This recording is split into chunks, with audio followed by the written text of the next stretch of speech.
பலத்தினாலே ஆகாதது தேவ ஆவியாலே ஆகுமே. ஆவியாலே ஆகுமே, ஆவியாலே ஆகுமே. பலத்தினாலே ஆகாதது தேவ ஆவியாலே ஆகுமே. நம்ம எல்லாரும் உட்கார்ந்து இந்த கால வேளையில கர்த்தரை ஆராதிக்க வந்திருக்கிற உங்கள் யாவருக்கும் ஆண்டவரும் இரட்சகருமாயிருக்கிற இயேசு கிறிஸ்துவின் வல்லமை உள்ள நாமத்தில் அன்பான வாழ்த்தலை தெரிவித்துக் கொள்ளுகிறேன். நாம் வருஷத்தின் கடைசியில நின்று கர்த்தரை ஆராதிக்கிறோம். நல்லா புரிஞ்சுடுங்க, நான் வருஷத்தின் கடைசியில நிற்கிறோம். அல்லேலூயா. இந்த வருஷத்தை துவக்கின அநேகர் பூமியில இல்லை, அநேகர் இந்த பூமியை விட்டு கடந்து போய்விட்டார்கள். கர்த்தரோ நம்மை ஜீவனோடு கூட வைத்திருக்கிறார். அவர் நமக்கு பாராட்டின கிருபை மகா பெரியது. அவர் நமக்கு பாராட்டின இரக்கம் மகா பெரியது. ஆண்டுடைய வார்த்தைக்கு நேராய் உங்களை கொண்டு போக விரும்புகிறேன். என்னுடைய செய்தியின் தலைப்பு ஆவிக்குரிய மனிதன் என்ற தலைப்பிலே உங்களோடு கூட கர்த்தருடைய வார்த்தையை பகிர்ந்து கொள்ள விரும்புகிறேன். 1 கொரிந்தியரின் புத்தகம் 2ஆம் அதிகாரம் 15ஆம் வசனத்தை வாசிக்கலாம். ஆவிக்குரியவன் எல்லாவற்றையும் ஆராய்ந்து நிதானிக்கிறான். ஆவிக்குரியவன் எல்லாவற்றையும் ஆராய்ந்து நிதானிக்கிறான். ஆனாலும் அவன் மற்றொருவனாலும் ஆராய்ந்து நிதானிக்கப்படான். ஆனால் மற்றொருவனாலும் அவன் ஆராய்ந்து நிதானிக்கப்படான் என்று அப்போஸ்தலனாகிய பவுல் கொரிந்தி தேசத்தில் இருக்கிற அருமையான விசுவாசிகளுக்கும், கொரிந்தி தேசத்தில் இருக்கிற அருமையான மூப்பனுக்கும், கொரிந்தி தேசத்தில் இருக்கிற சபை ஊழியக்காரனுக்கும், கொரிந்தி தேசம் முழுவதும் பரவி இருக்கிற ஆவிக்குரிய சபைக்கும் அவர் எழுதுகிறார். ஏன் மற்றவர்களாலே அவனை புரிந்து கொள்ள முடியவில்லை என்றால், அவன் சிந்தனை உலக மனிதனுடைய சிந்தனையை காட்டிலும் மாறுபட்டதாயிருக்கிறார். அவன் உணர்வு உலக ஜனங்களுடைய உணர்வை காட்டிலும் வித்தியாசமாயிருக்கிறார். அவனுடைய பார்வை உலக ஜனங்கள் ஒன்றை பார்க்கும்போது அவர்கள் என்ன பார்க்கிறார்களோ அவனுடைய பார்வை முற்றிலும் மாறுபட்டதாயிருக்கிறார்.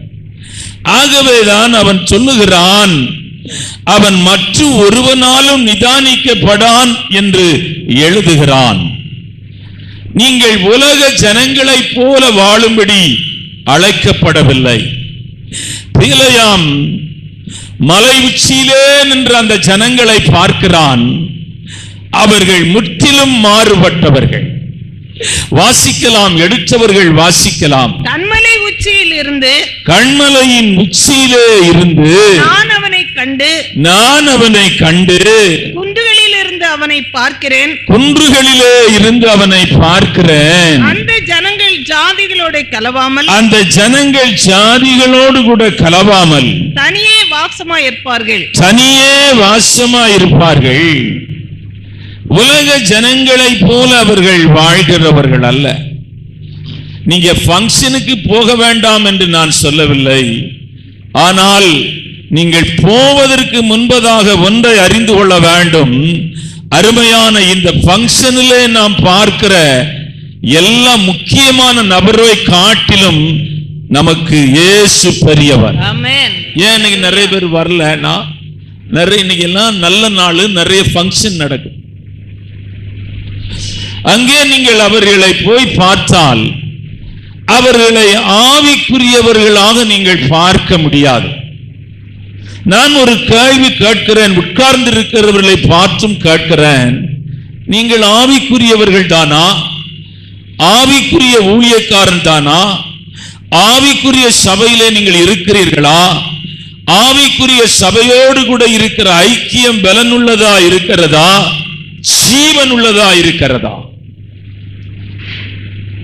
தாறுமாறான விசுவாசம் அல்ல, தாறுமாறான நம்பிக்கை அல்ல, தாறுமாறான ஊழியம் அல்ல.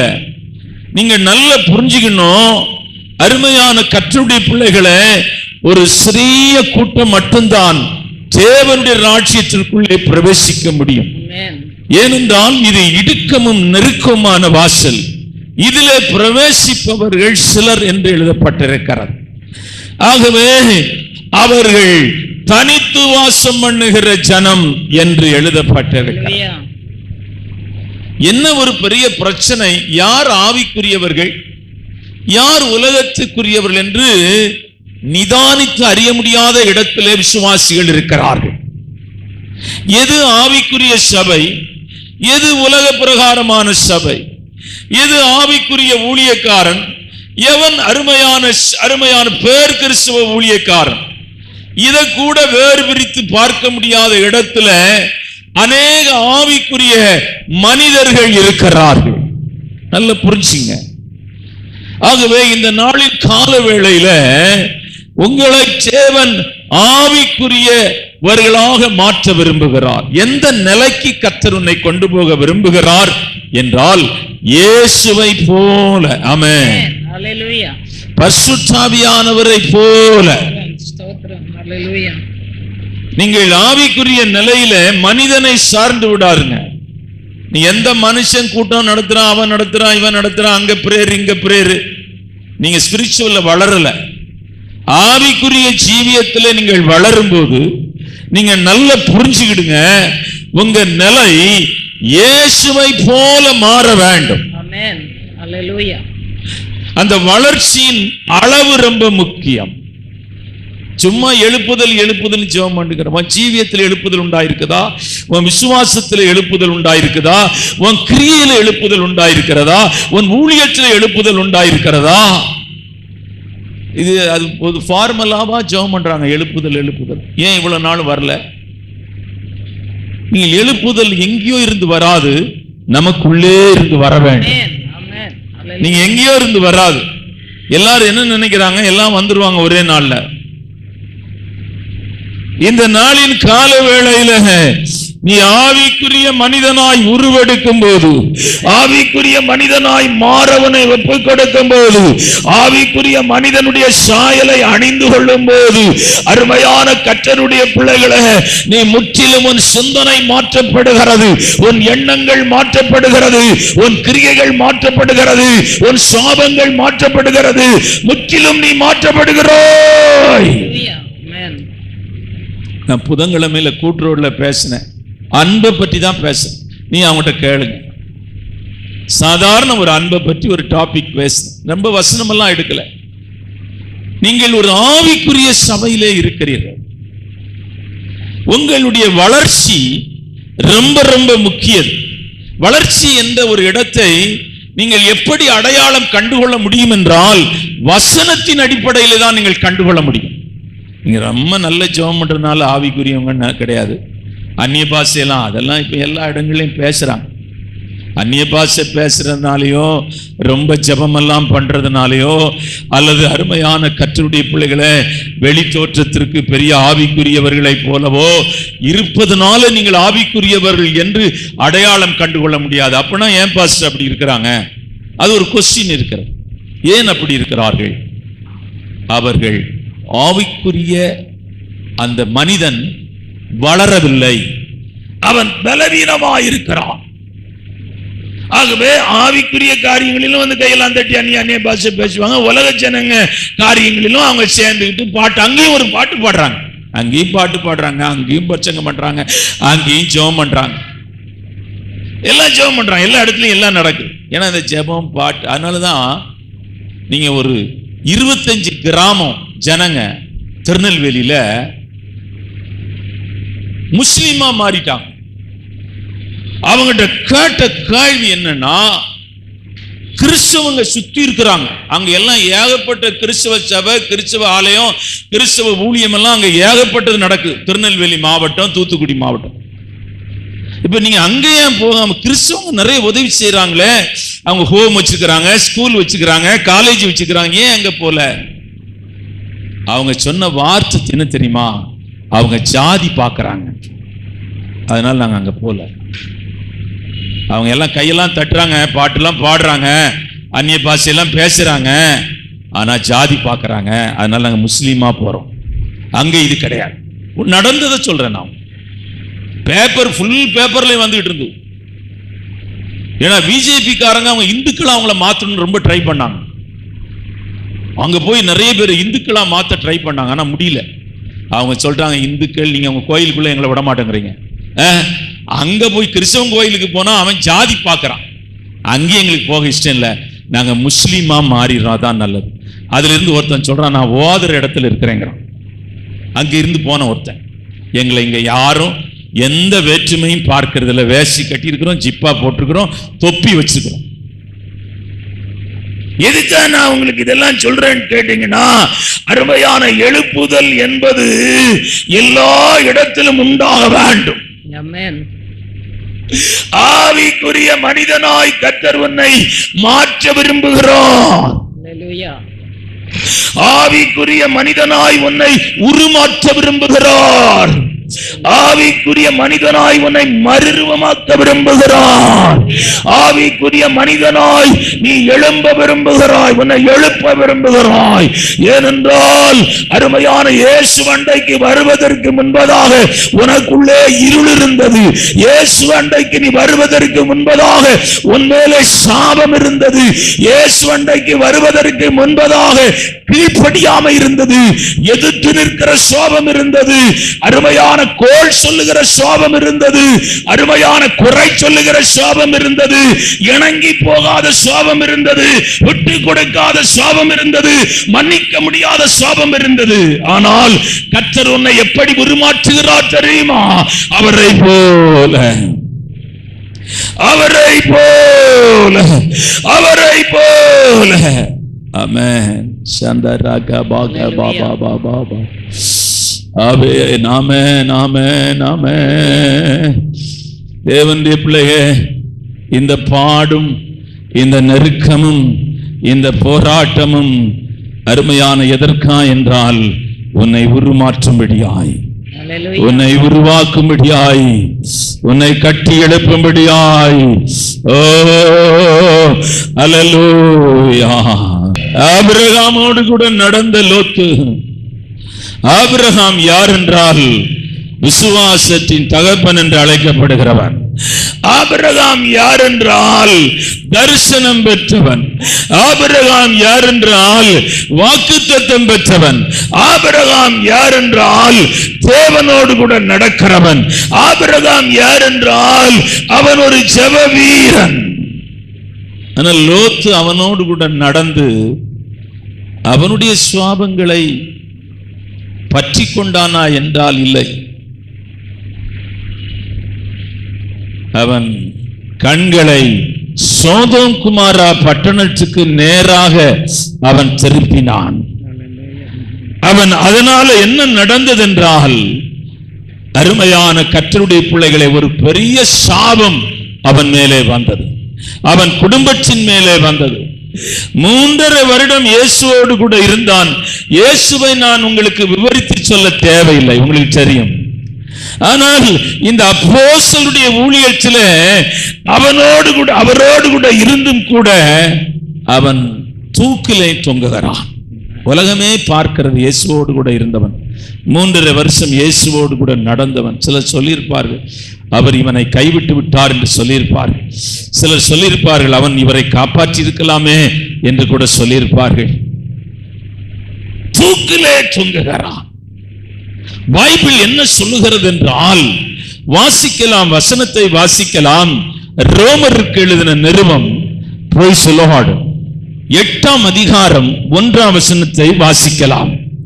ஆனபடியால் கிறிஸ்து இயேசுவுக்கு உட்பட்டவர்களாய் இருந்து, கிறிஸ்து இயேசுவுக்கு உட்பட்டவர்களாய் இருந்து மாம்சத்தின்படி நடவாமல், மாம்சத்தின்படி நடவாமல் ஆவியின்படியே நடக்கிறவர்களுக்கு, ஆவியின்படி நடக்கிறவர்களுக்கு ஆக்கினை தீர்ப்பில்லை, ஆக்கினை தீர்ப்பில்லை. அப்படி என்றால் நடக்கிறவர்களுக்கு என்ன உண்டு? நடக்காதவர்களுக்கு ஆக்கினை தீர்ப்பு உண்டு. நீங்க மாம்சத்தின்படி நடக்கிறவங்களுக்கு என்ன உண்டு? ஆக்கினை தீர்ப்பு உண்டு. நீங்கள் அதே எழுதுங்க, ரோமருக்கு எழுதின நிருபம் 8ஆம் அதிகாரம் 6ஆம் வசனத்தை வாசிக்கலாம். மாம்ச சிந்தை மரணம், மாம்ச சிந்தை மரணம், ஆவியின் சிந்தையோ, ஆவியின் சிந்தையோ ஜீவனும் சமாதானமுமாம், ஜீவனும் சமாதானமுமாய். கலாத்தியருக்கு எழுதின நிருபம் 8ஆம் அதிகாரம் 6ஆம் வசனத்தை வாசிக்கலாம். மாம்சத்துக்கென்று விதைக்கிறவன் அழிவை அறுப்பான். நீங்கள் மாம்சத்துக்குரிய மனிதர்களாக அருமையான சபையிலே நீங்கள் நீடித்துக் கொண்டிருப்பீர்கள் என்றால் அழிவை அறுப்பீர்கள். சில சமயங்களில் சில சொல்லுவாங்க, இவ்வளவு ஜெபம் பண்ணாங்களே ஏங்க இப்படி நடந்துச்சு, இவ்வளவு விசுவாசமா இருந்தாங்களே ஏங்க இப்படி நடந்துச்சு, நீங்க இவ்வளவு ஜெபம் பண்றாங்களே ஒரு அற்புதம் நடக்கலையே ஏன்? நான் போன வாரம் வியாதியை பற்றி ஒரு டாபிக் எடுத்து பேசினேன். விசுவாசிகள் ஒப்பு கொடுக்கிற இடங்கள் இருக்கிறார். விசுவாசிங்க தன்னை ஒப்பு கொடுக்கிற சில இடங்கள் எல்லாம் இருக்குது.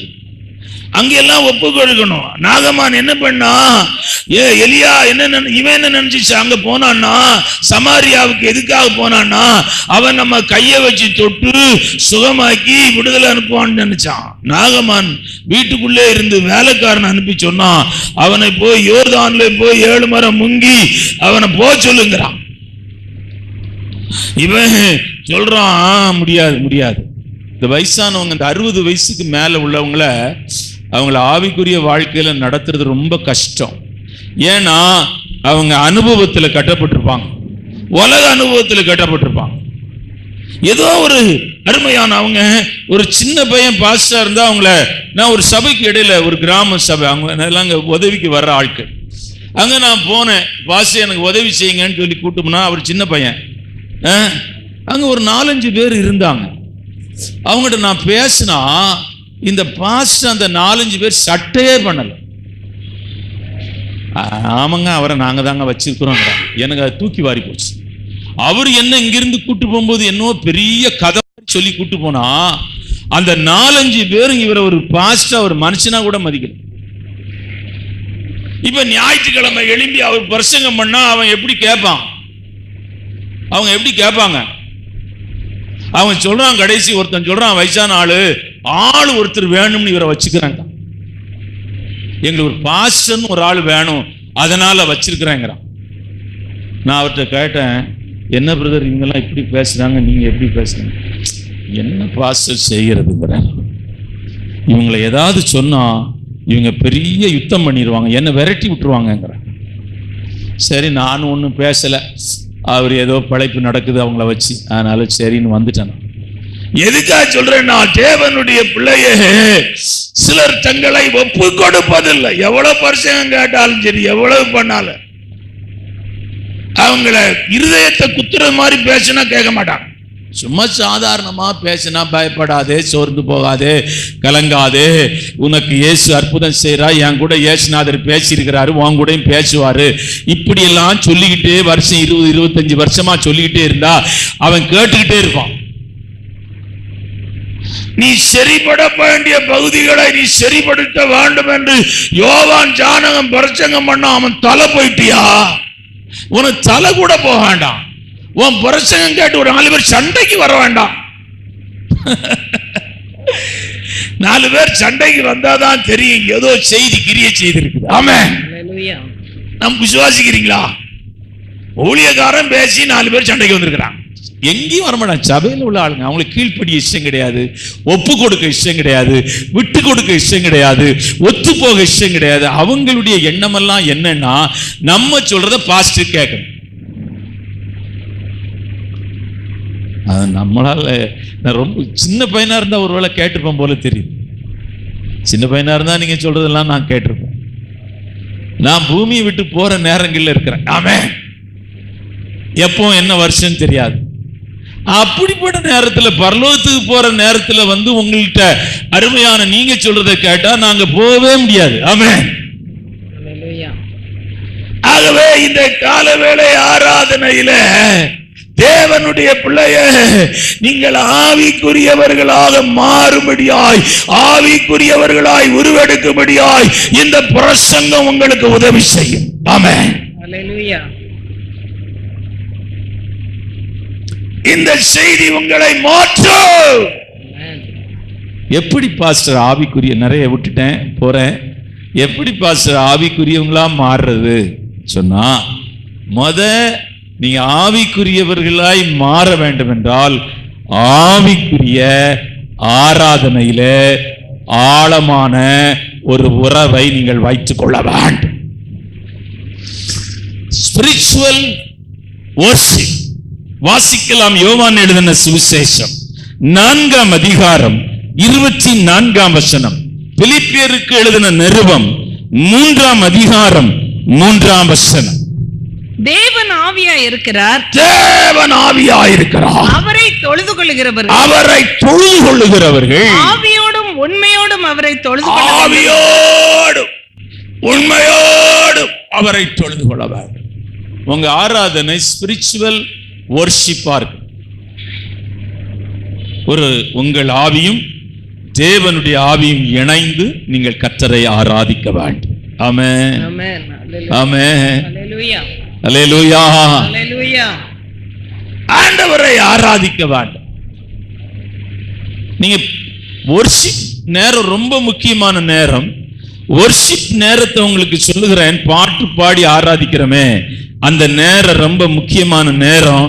ஏன் அந்த நேரம் முக்கியமான நேரம் என்றால், எரிகோ கோட்டை விழுந்தது அந்த நேரம் தான். ஆமென். சிறைச்சால் நசிபாரங்கள் உடைக்கப்பட்டது அந்த நேரம் தான். அல்லேலூயா. அருமையான கர்த்தருடைய பிள்ளைகளை, நீங்கள் கர்த்தரை பாடி துதிக்கும் போது உங்க வீட்டில் கிரியை செய்கிற பொல்லாத ஆவிகள், உங்களுக்குள்ளே கிரியை செய்கிற பொல்லாத ஆவிகள், அருமையான உங்களுக்குள்ளே செயல்படுகிற பொல்லாத ஆவிகள், உங்கள் இருதயத்திலே உண்டாகிற போராட்டங்கள், ஆவியிலே உண்டாகிற போராட்டங்கள், ஆத்துமாவிலே உண்டாகிற போராட்டங்கள், நீங்கள் பாடும்போது அந்த கட்டுகள் எல்லாம் உடைக்கப்படும். அல்லேலூயா. ஆமென். நீங்க சிறைச்சாலையில கவலையா வந்திருக்கிறேன், பாரமா வந்திருக்கிறேன், துக்கமா வந்திருக்கிறேன். ஹை டோஸ் மருந்து என்ன தெரியுமா? நீங்க பாடுங்க, நீங்க துதிங்க. அல்லேலூயா. யோபு துதிக்கிறாயா, அவனுக்கு வந்த பாடு உனக்கு வந்திருந்தனா நீ இயேசுநாதரை விட்டு போயிருப்ப.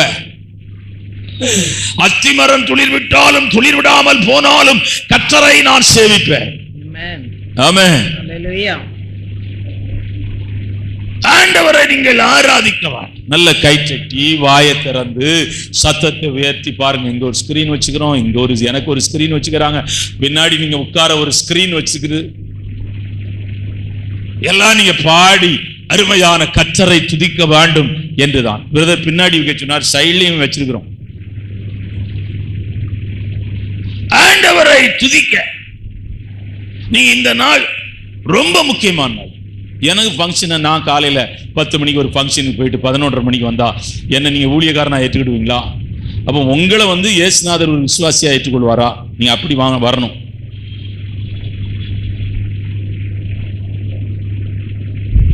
இல்ல 2000 பேர் 3000 பேர் ஃபங்க்ஷன்ல நிக்கிறாங்க. சாவுல எவ்வளவு பேர் நிக்கிறாங்கன்னு நினைக்கிறீங்க? 50-100 பேர் நிக்கிறாங்க. ஏன்னா சாவி இனிமேல் அப்படி நிக்க மாட்டாங்க. நான் மனசு நினைச்சது இனிமேல் நிக்க மாட்டாங்க. ஏன்னா 3 நாள் கழிச்சு சாவு எடுக்க போறாங்க. அது நீ ஃபங்க்ஷனா மாறும். கார்டு அடிச்சு ஒவ்வொரு வீடா போய் சாவு 3ஆம் தேதி எடுக்கிறோம், 5ஆம் தேதி எடுத்துருக்கிறோம், கார்டு அடிச்சு படமெல்லாம் போட்டிருந்தா எல்லாம் வருவாங்க. இனி அப்படிதான் இனிமேல் உள்ள நாட்கள்ல இதையும் கலெக்ஷன் தான் பண்றாங்க, இதுவும் கலெக்ஷன் தான் பண்றாங்க, இதுக்கும் கலெக்ஷன் தான். சாவுக்கு போறோம், கவர்ல காசு வச்சு செத்து போனவன் பேர் எழுதி கொடுக்கணும். அதுக்கு அதுல போட்டிருக்கோம் அந்த கவர்ல. எல்லாம் ஃபங்க்ஷன் ஆகி போச்சு. அருமையான ஆண்டவருடைய பிள்ளையே, நீ ஆவிக்குரியவன் தானா? ஆவிக்குரியவனாய் மாற பிரயாசப்படுகிறாயா? ஆவிக்குரியவனாய் மாற உன்னை ஒப்புக் கொடுக்கிறாயா? ஆவிக்குரியவனாய் மாற ஆசை உண்டா? ஆவிக்குரியவனாய் மாற விருப்பம் உண்டா? வாழ்நாள் குறுகினது, மறந்து விடாதே. காபாகா சாந்தா ராகா தூராபா. வொர்ஷிப் பண்ணுங்க, பாடு வொர்ஷிப் பண்ணுங்க. நேற்று உபவாச கூட்டம் கொஞ்சம் பேர் வந்தாங்க. நான் யாரையும் குற்றப்படுத்தல. கொஞ்சம் பேர் லீவ்ல எல்லாம் வந்தாங்க. எல்லாம் ஜெப வீரர்கள். கொஞ்சம் பேர் வந்தாங்க. நான் 10 மணிக்கு அங்கே இருந்தேன். 10 மணிக்கு சொன்னேன், யாருமே வரல. நான் அமுதா சொன்னான், அமுதா பாஸ்டர் நான் வந்திருக்கிறேன் பாஸ்டர் சத்தமா சொன்னான். சரிம்மா நீ வந்திருக்கிறியா, நம்ம ஆரம்பிச்சிடலான்னு ஆரம்பித்தோம் பாஸ்டிங். ஆனால் ஸ்பெஷல் பாஸ்டிங் ஒருத்தர் கேட்டார், பிரசங்கம் பண்ண வரலாமா, அன்னைக்கு லீவ் தானே? இல்லைங்க, எங்க சபையில ஸ்பெஷல் பாஸ்டிங் பிரேயர்னா ஆள் வருவான். அது என்ன ஸ்பெஷல் பாஸ்டிங் பிரேயர்? யாராவது புதுசா வர்றதுக்காக அப்படி வச்சிருக்குமே தவிர, சபையில உள்ளவங்கள் அருமையான அரசாங்க லீவ் இருக்குது, ஆண்டவருடைய சமூகத்துல நேரத்தை கழிக்கணும், நேரத்தை செலவு பண்ணணும், போயிட்டு வருவோமே. ஆமென்.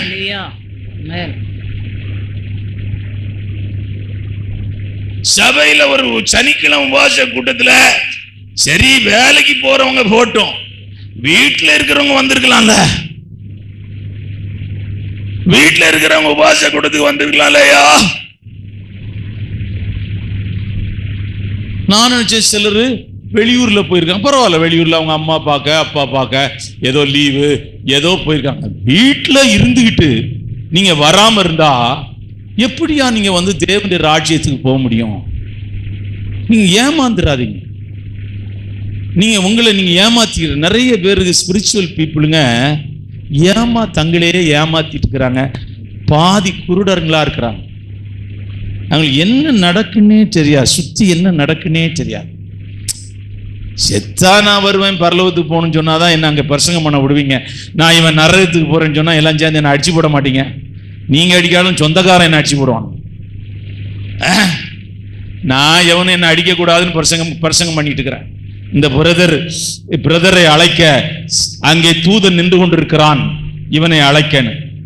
ஆனா அந்த முஸ்லீமுக்கு சொல்றான், நல்ல சொல்றான் அந்த வார்த்தை. அவங்க 2 தூதர்கள் நிற்பார்களாம் பரலோகத்துக்கு போகும்போது. அவங்க கேட்பாங்களாம், நீ முஸ்லீமான்னு கேட்பாங்களாம். நீ முஸ்லீமா இல்லைன்னா நீ அக்னி கந்தம் எரியிற கடலுக்கு போங்க. நான் அடுத்த செக்ஷன்ல நம்ம 2 தூதர்கள் நிக்கிறாங்க. அவங்க கேட்கிறாங்க, நீ ஆவிக்குரியவனான்னு கேட்பாங்க. இல்ல நாங்க அந்த சபைக்கு போனோம், பாஸ்டர் கேட்டோம், நல்ல சபைதான். அந்த கேள்வி ஆன்சர்ல நீ ஆவிக்குரியவனா? இல்ல, நீனும் நரகத்துக்கு போ.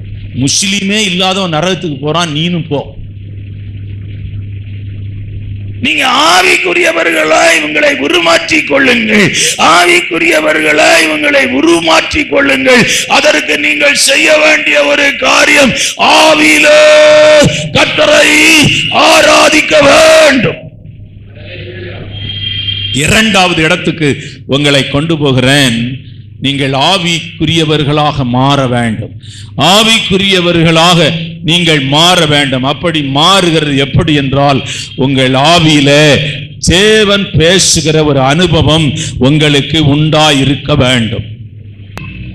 ஆவியிலே எப்படி உங்கள் ஆவியானவரோடு கூட இணைந்து கர்த்தரை ஆராதனை செய்து ஒரு ஆவிக்குரிய ஆராதனை நீங்கள் செய்கிறீர்களோ, அதை போல அருமையான உங்கள் ஆவியிலே தேவனுடைய சத்தத்தை கேட்கிற ஒரு அனுபவம் உங்களுக்கு உண்டாக வேண்டும். சும்மா ஆண்டவர் பேசுறாருன்னு சொல்லக்கூடாது. நான் இந்த நிறைய பேர் ஆண்டவர் பேசுறாருன்னு சொல்லி அவனை உற்று பார்த்தனா அது அவனுக்கு சும்மா அவன் அப்படி சொல்லிட்டு இருக்கிறான். சரி, என்ன புதுசா ஏதாவது பேசுறாருன்னா அருமையான, அவன் ஒன்னும் புதுசாவே பேசல. அந்த ஸ்பிரிட்ல கர்த்தர் தெளிவா பேசுவார். அந்த ஸ்பிரிட்ல தெளிவா தேவனுடைய சத்தத்தை கேட்க முடியும். பிரச்சனை பாடுகளுக்குள்ளே நடந்து போகும்போது அந்த ராத்திரியிலே அப்போஸ்தலனாகிய பவுல் சொல்லுகிறான், கர்த்தர் எனக்கு தரிசனமாகி, அந்த வசனத்தை எடுத்தவர்கள் வாசிக்கலாம். அந்த ராத்திரியிலே தரிசனமாகி கிலியோன் என்ற அருமையான ஒரு புயல் காற்று அந்த படகின் மேல் மோதி அருமையான பெரும் சேதம் உண்டானது.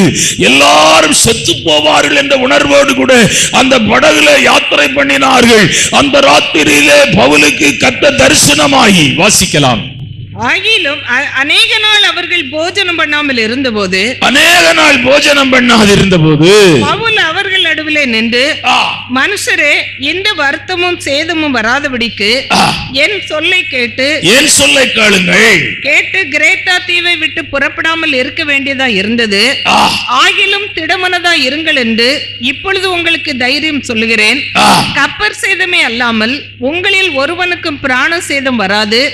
ஏனென்றால் என்னை ஆட்கொண்டவரும் நான் சேவிக்கிறதுமான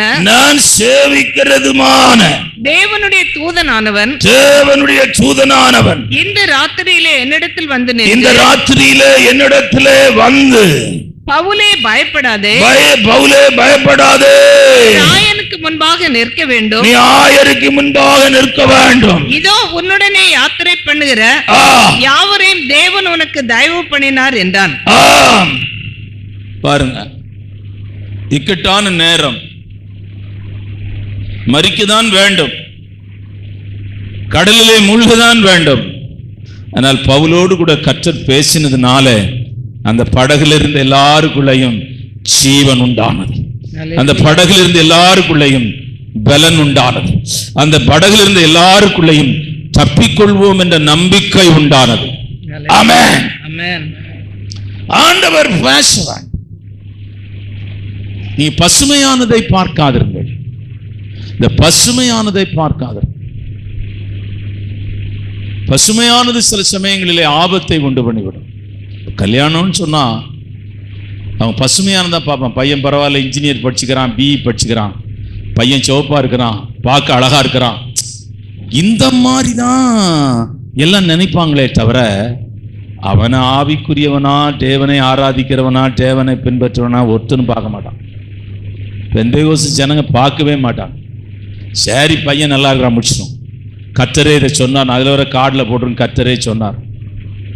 நீ ஜெபம் பண்ணியா? ஆண்டுடைய சமூகத்தில் கேட்டான். நீங்க சில சமயத்துல பொண்ணும் அப்படிதான். பொண்ணு பார்க்கறவன் என்ன பண்ணுவான்? ஏற்கனவே ஒரு பொண்ணு கூட பழகிட்டு இருந்தான், அவள்கிட்ட சொன்னா நான் நீ ஏன் உயிருன்னா, அவட்ட அவன் சொல்லிக்கிறான் நீ இல்லைன்னா நான் செத்து போயிருவேன்ட்டுக்கிறான், நீ இல்லைன்னா நான் அவ்வளவுதான் செத்து போயிருவேன்ட்டுக்கிறான். ஆனா அவன் அந்த பொண்ணுக்கு கார்டு கொண்டு வந்து கொடுக்குறான். எங்க வீட்டுல சொல்லிட்டாங்க, ஏன்னா இந்த பொண்ணு கார்டில் அந்த பொண்ணு கொஞ்சம் சிவப்பா இருந்துச்சு, கலரா இருந்துச்சு, மாமனார் மாமியார் வீட்டு செழிப்பா இருந்துச்சு, அந்த பொண்ணுக்கே கார்டு கொடுக்குறான். நீ என்ன மன்னிச்சுக்கோ, நான் உன்னை தெரியாம சொல்லிட்டேன். அவட்டையும் அதை தான் சொல்றான். அவ என்ன பண்றான்னா, கல்யாணம் முடிச்சு வேற ஒருத்தன் கூட பழகி இருந்தா அவன் கூட போயிட்டா, நீ கவலைப்படாத, அப்பப்ப நான் வந்துட்டு போவேன். எல்லாம் எதுக்காக? இதெல்லாம் உலகத்துல நடக்கிறதா நான் பிரசங்கம் பண்ணேன், ஒன்னும் புதுசா பிரசங்கம் பண்ணல, ஒன்னும் புதுசாலாம் நான் ஒன்னும் பேசி எடுத்தெல்லாம் பேசல.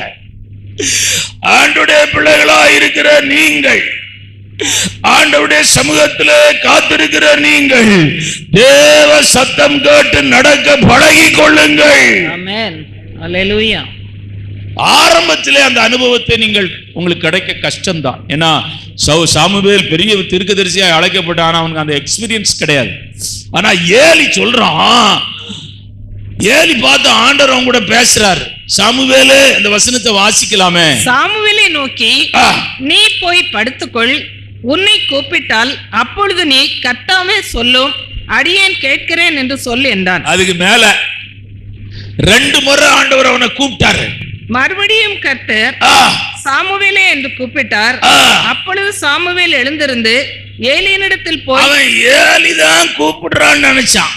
நம்ம ஸ்பிரிச்சுவல் லைஃப்ல ரொம்ப கவனமா தேவனுடைய சத்தத்தை கேட்க பழக வேண்டும். 3 சத்தம் உணர்வுல, எண்ணத்துல, மாம்சத்துல, ஆவிக்குரியவனாய் இருக்கிற உனக்குள்ள இந்த 3 சத்தம் எப்பொழுதுமே துவனித்து கொண்டே இருக்கும். 1, மாம்சத்திலே உண்டாகிற சத்தம், அனுபவங்களை அருமையான அது சார்ந்து உன்னோடு கூட பேசும். கேட்கறதுக்கு சரியா இருக்கிற போல இருக்கும், அதனால புரிஞ்சிக்க முடியாது. அனுபவத்தில் இருக்கிறவங்க பேசுறது நம்ம சரியா இருக்கிற போல இருக்கும், அதுல நீங்க தடுமாறிடுவீங்க. 2வது பிசாசு பேசும். 3வது அருமையான மாம்சமே உனக்குள்ள பேசும். ஆனா இந்த 3 சத்தமும் தேவனுடைய சத்தத்துக்கு மாறாயிருக்கும். நல்லா புரிஞ்சுங்க. தேவனுடைய சத்தம் முற்றிலும் மாறுபட்டது. தேவனுடைய சத்தம் முற்றிலும் விசேஷமானது. அது உன்னை நேரான பாதையிலே நடத்துகிற சத்தம், உன்னை ஆவிக்குரிய மனிதனாய் உருமாற்றுகிற சத்தம். அந்த சத்தம் அருமையான உன்னை ஆவிக்குரிய வாழ்க்கையை கட்டி எழுப்புகிற சத்தம். ஆமென். சபையில இருந்து 1-2 பேர் பாப்டிஸ்ட் சபையில போய் சேர்ந்திருக்கிறாங்க. ஆனா அங்கே ஜெபம் நடக்குது, அங்கே பாட்டு நடக்குது, எல்லாம் இங்கிலீஷா பேசுறாங்க. எல்லாம் கேட்கறதுக்கெல்லாம் நல்லா தான் இருக்குதுயா, அது தேவன் உன்னை நடத்தின பாதையா? அவன் ரட்சிக்கப்படல, அபிஷேகம் பெறல, அவனுக்கு இயேசு யாருன்னே தெரியாது. அவனுடைய ஆழத்தைக்குள்ளே போல நீ ரட்சிக்கப்பட்டு ஞானஸ்நானம் பெற்று அபிஷேகம் பெற்று அந்த சபையில போய் உட்கார்ந்தா நீ உருப்படுவியா? உன் குடும்பம் உருப்படுமா? நீ உருப்படுவியா? ஆக்கினைக்கு நீ தப்புவியா?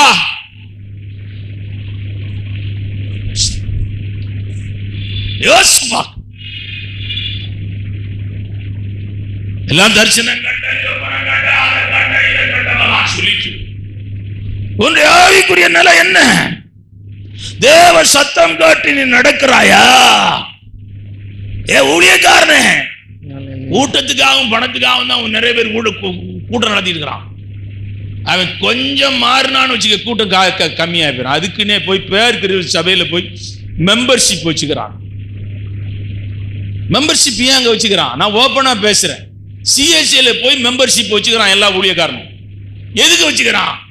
அப்பதான் இவன் அங்க உள்ள விடுவாங்க, அப்பதான் கூட்டம் வரும், அப்பதான் பணம் வரும். அவன் நான் கேட்டா எங்கேயா வச்சுக்கிறேன் மெம்பர்ஷிப் ஆவிக்குரிய சேவையா? இவங்க எல்லா இடம் அவன் சொல்றான், இவங்க எல்லா இடமும் வருவாங்க பாஸ்டுங்களா, எல்லா இடமும் வருவாங்க. இவனுக்கு தான் ஒரு சத்தியம் தெளிவா தெரியாத. இவனுக்கு தேவ சத்தம் எது, மனுஷ சத்தம் எது, இது தேவன் பேசுறாரா ஒண்ணும் தெரியாது. நீ கூட்டத்தையும் சத்தத்தையும் மியூசிக்கையும் கேட்காத. நீ அருமையான தேவ சத்தத்தை தெளிவாய் அறிந்து கொள்ள வேண்டும் என்றால் ஒரு ரகசியத்தை உனக்கு சொல்லுகிறேன். வேதம் உனக்கு நன்றாய் தெரிந்திருக்க வேண்டும். வேதம் நன்றாய் தெரிந்திருந்தால் தேவ சத்தத்தை நீ புரிந்து கொள்வாய். இல்லைன்னா உன்னால் அதை புரிய முடியாது, இல்லைன்னா நீ அதை அறிய முடியாது. நீ தேவ சத்தத்தை புரிந்து கொண்டால் ஜனங்க வர்றாங்க, வரல, போறாங்க. உங்களுக்கு தெரியாது, நான் சிஎஸ்ஐ சபையில ஒரு பிரசங்கியாராவே நான் உருவெடுத்து வந்தேன். கர்த்தர் அங்க போவே கூடாட்டார். நீ ஆகாயத்துல சிலம்பம் பண்ணுகிறவனா இவன் ஓட்ட முடியும். ஏன்னா அங்க போனவொன்னு அந்த ஐயர் சொல்லுவாரு, தம்பி நான் உனக்கு சொல்ல வேண்டியது ஒண்ணும் இல்ல, முழுக்கி ஞானஸ்தானத்தை பத்தி பேசிடாதீங்க, அந்நிய பாஷையை பற்றி பேசிடாதீங்க, உங்களுக்கு நான் சொல்ல வேண்டாம், ஏன்னா இது பெரிய சபை, அதனால உங்களுக்கு சொல்றேன். நானும் வறுமை என்ன பண்ண முடியும்? இவன் கூட அங்க போனோன்னு கையெழுத்து போட்டு காசு தருவாங்க. வறுமையில சரி ஒரு காஸ்பல் மெசேஜ் டிஜிஎஸ் பாட்டை பாடுவோம், ஒரு பிரசங்கம் பண்ணுவோம், வந்துடுவோம்.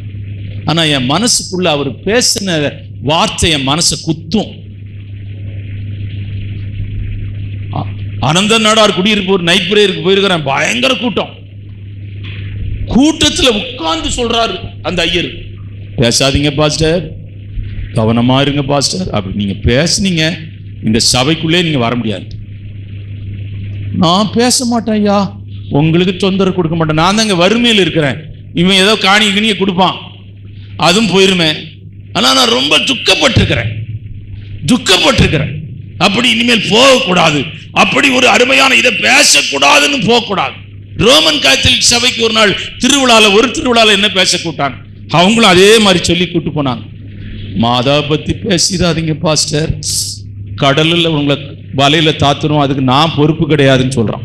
இப்படியே சொல்லி கூட்டு போனான். பஸ்ல உட்கார்ந்து இருக்கும்போது சொல்றான், என்னை கூட்டிட்டு போறான். முட்டம்னு ஒரு இடம், கடற்கரை ஏரியா, அவன் தாக்கவும் செய்வான். அப்படிப்பட்ட ஆளுங்க. நான் மாதா பத்தி என் மூச்சுல கூட மாதான்னு வராது பிரதர், நீங்க பயப்படாதீங்க. உங்களை மட்டும் இல்ல பாஸ்டர், என்னையும் அடிச்சு கொண்டு போடுவாங்க. நான் சொன்னேன் இயேசு மாத்திரம் சொல்லிட்டு வந்துடுறேன். அங்க இயேசு மாத்திரம் சொன்னேன்.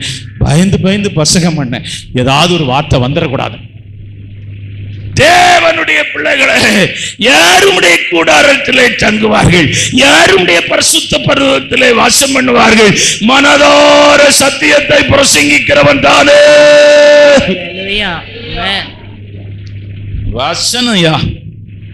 வசனத்தை நல்ல புடிச்சா தேவனுடைய சத்தத்தை கேட்கும் போது நீங்க தடுமாற மாட்டீங்க. ஆமென். நீங்க வசனம் உங்களுக்கு நல்லா தெரிஞ்சா, இது அதான் பிரச்சனை நிறைய பேருக்கு. இது தேவ சத்தமா மனுஷ சத்தமா, இது தேவ சத்தமா மாம்சத்துல உண்டான சத்தமா, இது தேவ சத்தமா அல்லது பிசாசினுடைய சத்தமா, இந்த தடுமாற்றம் இருக்கும். ஆமென்.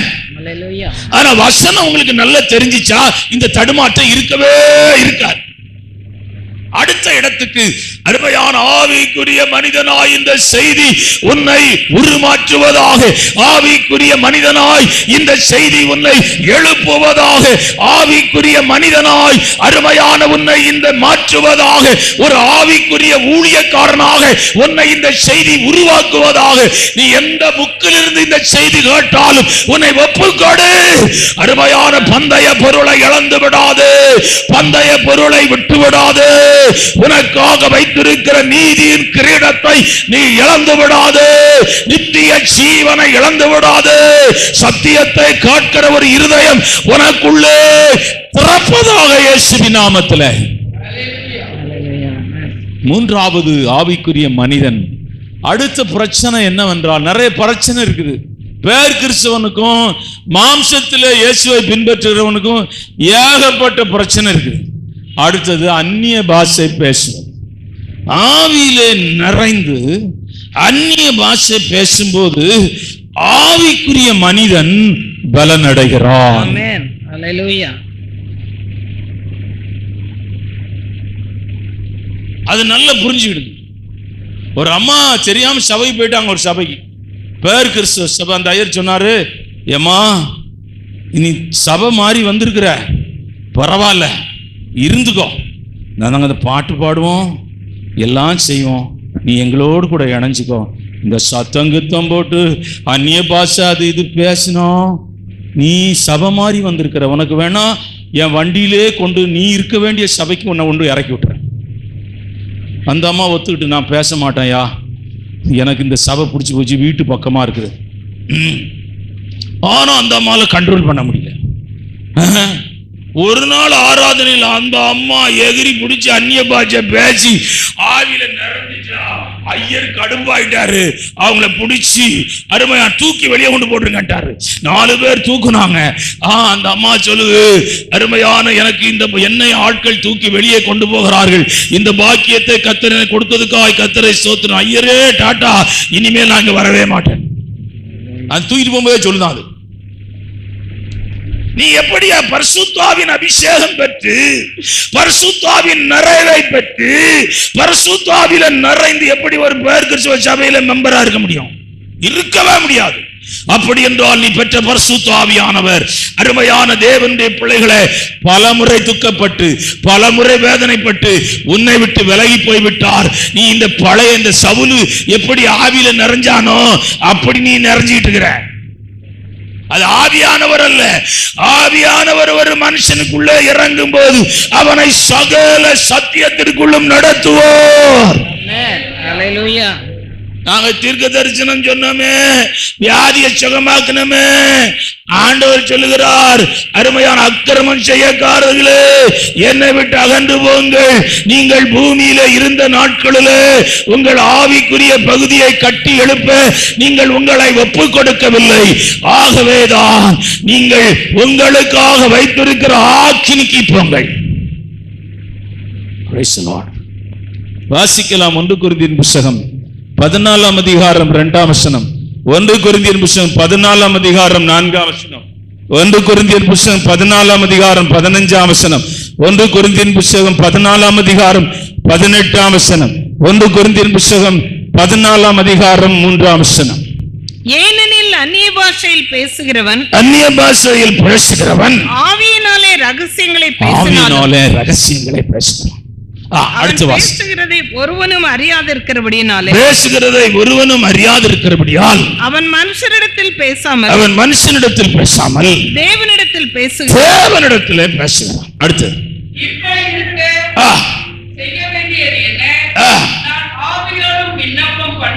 ஆவியோடு விண்ணப்பம் பண்ணுவேன், கருத்தோடு விண்ணப்பம் பண்ணுவேன், ஆவியோடும் பாடுவேன், கருத்தோடும் பாடுவேன். அடுத்தது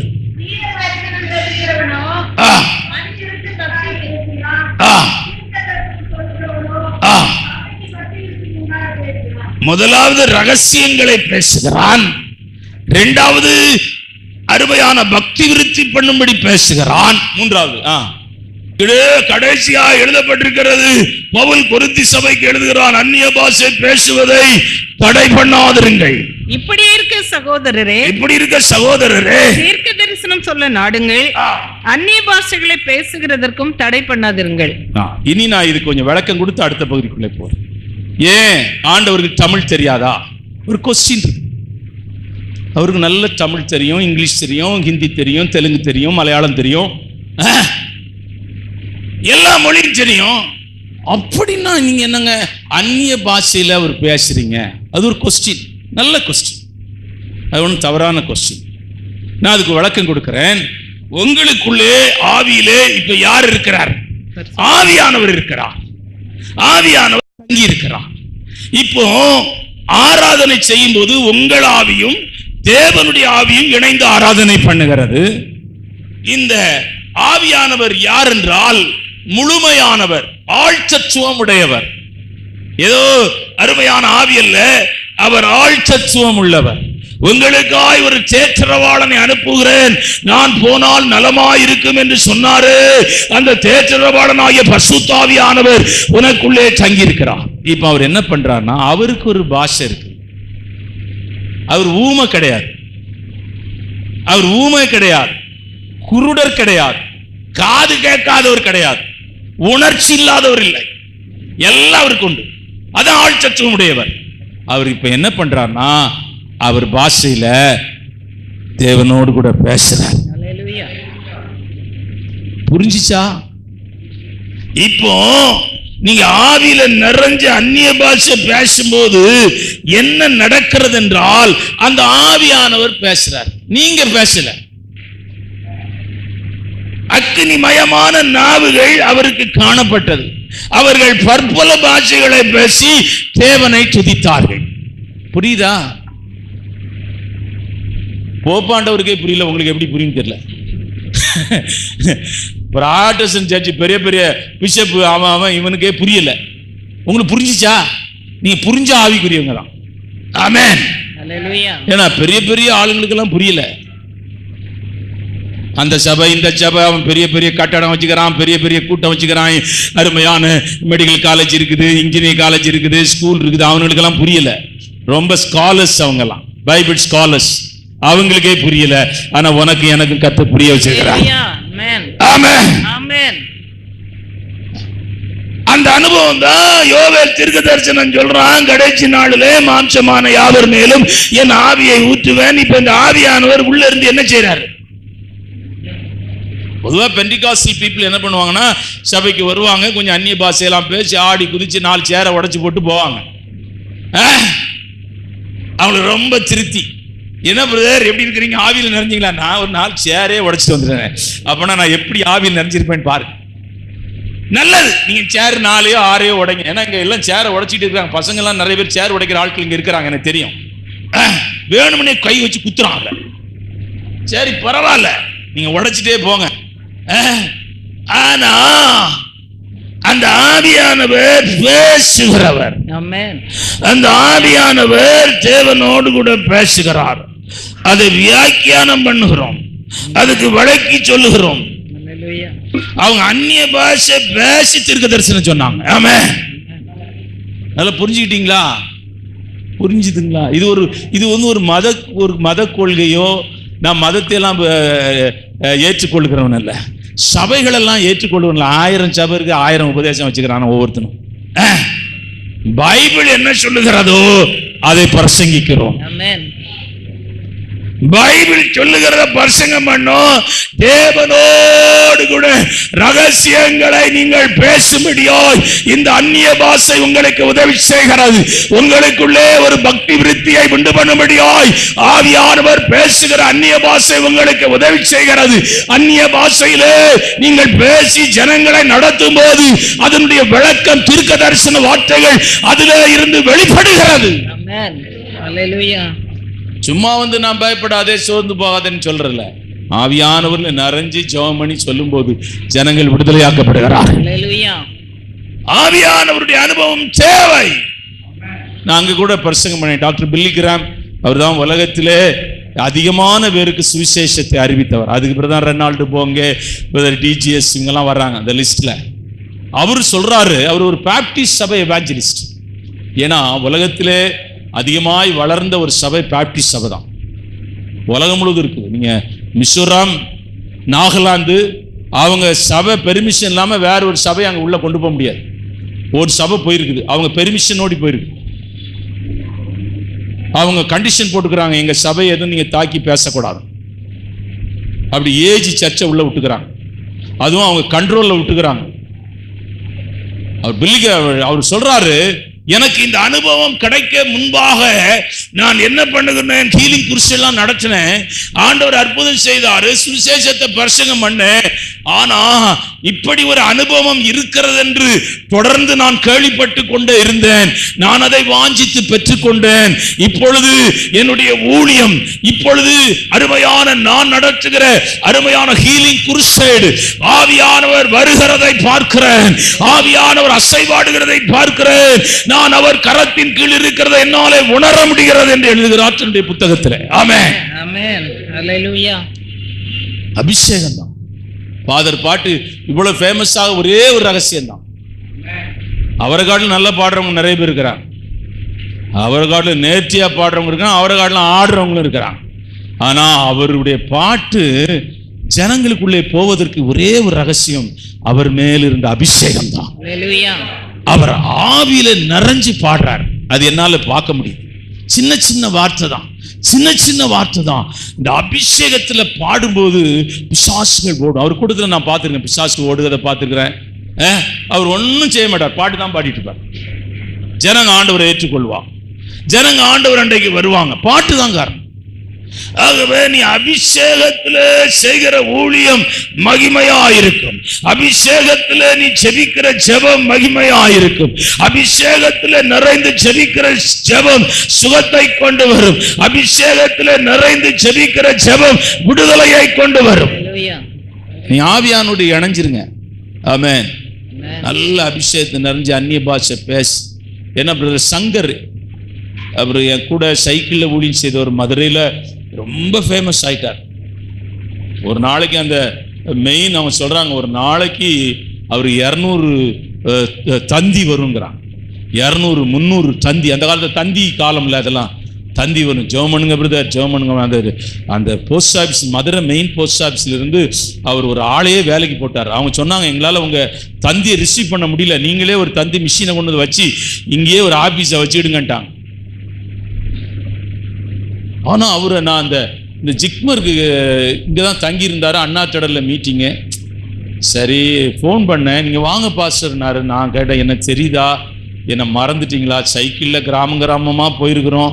அந்த சிவகங்கை பக்கத்துல வரும்போது அவர் என் பின்னாடி உட்கார்ந்து, ஒரு பிராமின் கன்வெர்ட், அவர் ஒரு அரசாங்கத்துல பெரிய அதிகாரியா இருந்த, ஒரு வேலையெல்லாம் விட்டுட்டு தான் ஊழியத்துக்கு வந்தார். அதெல்லாம் உங்களுக்கு ஞாபகம் இருக்குதா பிரதர்? உங்களை எப்படி நான் மறக்க முடியும் பாஸ்டர்? ஜெபம் பண்ணலாமா இன்னைக்கு சாயங்காலம்? சரி ஜெபம் பண்ணலாம். ஐயோ, ஒரு அரை மணி நேரம் 1 மணி நேரம் வெறும் அந்நிய பாஷையில பேசி பேசி பேசி ஜெபம் பண்றாங்க. வரும்போது எனக்கு கொஞ்சம் நிறைய காணிக்கையும் கொடுத்து விட்டார். பாஸ்டர் நான் போறேன், உங்களை பார்க்க முடியுமா எனக்கு தெரியாது, இதை வச்சுக்கிடுங்கன்னு சொல்லி கொடுத்து விட்டார். எதுக்காக சொல்றேன்னு கேட்டீங்கன்னா, அருமையான கர்த்தருடைய பிள்ளைய, நல்ல அபிஷேகம் பெற்றவங்க, பயப்படாதீங்க. தனியான ஒரு இடத்தை தெரிஞ்சுங்க. அது வீட்டுக்குள்ள போய் நீங்க அபிஷேகத்தில் அந்நிய பாஷை பேசினா உங்க வீட்டில் உள்ள ஆட்கள்லாம் என்ன அடிக்க வந்துடுவாங்க. ஏதோ ஆவி ஏவி விட்டுக்கிறீங்க, அந்த அம்மா கிச்சன்ல பேசுது, பெட்ரூம்ல பேசுது, பேச வந்தா கூட பேசுது. நீங்க ஏதோ அந்த சபைக்கு வந்து ஏதோ பண்ணிட்டாங்க. நீங்க தனியா ஒரு இடத்த வச்சுக்கிடுங்க, தனியா கர்த்தரோடு கூட பேசுங்க. ஆமென். அந்த அனுபவத்தை நீங்கள் வளர்த்து கொள்ளுங்கள், அந்த அனுபவத்தை நீங்கள் பெருக்கிக் கொள்ளுங்கள், அந்த அனுபவத்தை நீங்கள் ஊன்றி கட்டி கொள்ளுங்கள். உங்கள் ஆவிக்குரிய மனிதன் பலனடைவான், உங்கள் ஆவிக்குரிய ஜீவியம் அருமையான ஜீவன் பெறும், உங்கள் ஆவிக்குரிய வாழ்க்கை பிரகாசமாய் மாறும். உங்கள் ஆவி ஆத்மா சரீரத்தில் இப்பொழுது இருக்கிற போராட்டங்கள், இப்பொழுது இருக்கிற யுத்தங்கள், இப்பொழுது இருக்கிற கலக்கங்கள் எல்லாம் மாறும். ஆமென், ஆமென்.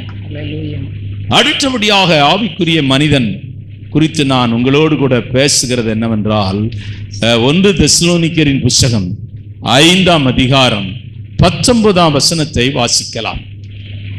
ஆவியை அவித்து போடாதிருங்கள், ஆவியை அவித்து போடாதிருங்கள். எபேசியருக்கு எழுதின நிருபம் 4ஆம் அதிகாரம் 30ஆம் வசனம். எபேசியருக்கு எழுதின நிருபம் 4ஆம் அதிகாரம் 31, 32. அன்றியும் நீங்கள் மீட்கப்படும் நாளுக்கென்று முத்திரையாக பெற்ற தேவனுடைய பரிசுத்த ஆவியை துக்கப்படுத்தாதீர்கள். நீங்க பரிசுத்த ஆவியானவரை நீங்க துக்கப்படுத்தாதீர்கள். ஒரு நாளை நீங்கள் துவங்கும் போது நீங்கள் இரவிலே முடியும் போது எந்த இடத்திலே ஆவியானவரை துக்கப்படுத்தி இருக்கிறோம் என்பதை அறிந்து உணர்ந்து ராத்திரியிலே நீங்கள் சிறப்படுத்தி தூங்க போங்க. ஆமென். பொய் சொன்னீங்களா? மன்னிப்பு கேளு. திருடுனீங்களா? மன்னிப்பு கேளு. மற்றவங்களை துக்கப்படுத்தினீங்களா? மன்னிப்பு கேளு. நீங்க ஆவியானவரை துக்கப்படுத்தாதுங்க. உங்களுக்குள்ளே ஆவியான சொன்னேன், அந்த புதன்கிழமை மீட்டிங்ல ஒரு வார்த்தை சொன்னேன். எவ்வளவோ பெரிய பெரிய மனிதர்கள் இந்த பூமியிலே வாழ்கிறார்கள், அவர்களோடு கூட இந்த தெய்வம் இல்லை. உங்களோடும் என்னோடும் கூட இந்த தெய்வம் இருக்கிறார். ஆமென். ஹல்லேலூயா.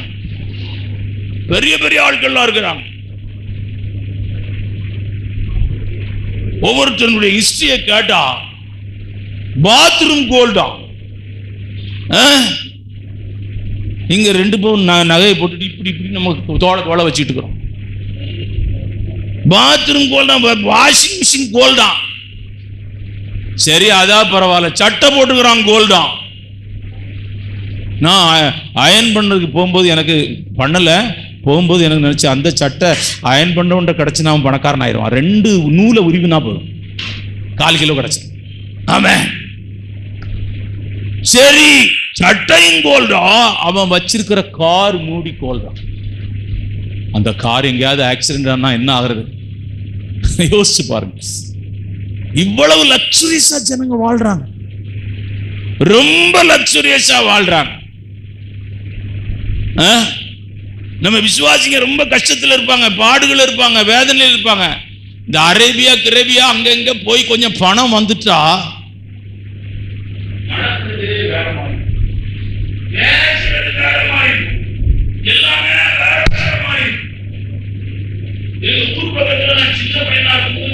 அவன் சட்டையை பார்ப்பேன், அந்த ஊரே பார்க்கும் சட்டைய.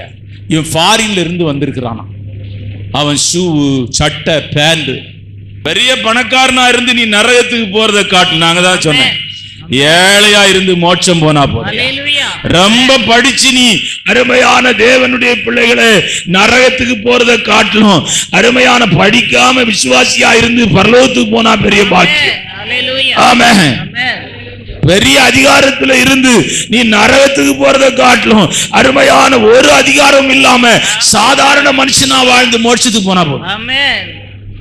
எது கிடைக்கலன்னு நினைக்காத. பூமியில எதுவுமே நீ கிடைக்கலன்னு சொன்னாது.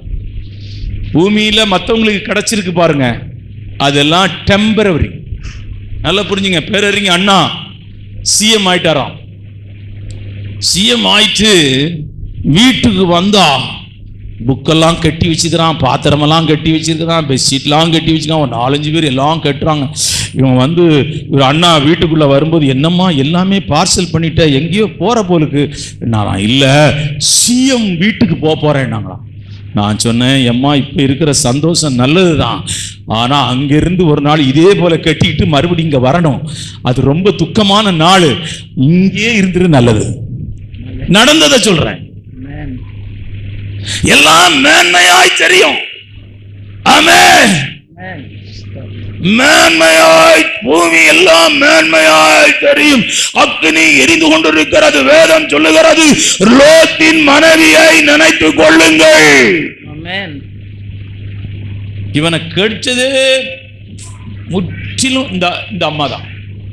அவன் ஒழுங்கா ஆபிரகாம் கூட போயிருப்பான். நான் ரொம்ப வயசான தெரியுது, எனக்கு நல்லா தெரியுது. எல்லாம் ஆகும்பா, பொண்டாட்டிக்கிட்ட போனா எல்லாம் மாறி போயிடும். அவனுடைய ஃபார்மலாலாம் போயிடும். சில வீட்டமா எல்லாம் ஆகும்பாங்க, புருஷங்கிட்ட போனா எல்லாம் ஃபார்மலாம் போயிடும். ஃபார்மலா எல்லாம் போயிடும். நான் என்ன சொல்றேன், எந்த ஃபார்மலாவும் யாருக்கிட்ட போய் போகக்கூடாது. ஆமென். ஹalleluya. இந்த பிரதர் கமந்து ஒரு ஆமேன்னு சொல்றாரு, வேற எங்க இருந்து ஒரு ஆமேனும் வரல.